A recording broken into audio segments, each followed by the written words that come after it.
Hi everyone, today we will talk about how to fix Facebook upload ID. To know how to fix Facebook upload ID, you should just go to settings like this. You will click. After that, in this page you will go to apps, default apps, app settings. When you will see this list, you will go down to find application of Facebook and you will enter.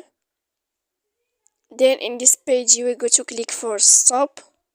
After that, you will go to click storage and you will enter here.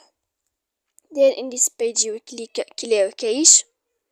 After that, you will go to click clear data, and when you will end this, you can turn off your phone so that you can know how to fix Facebook upload ID.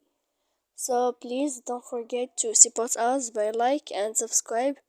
See you next time in another video, and thank you for watching.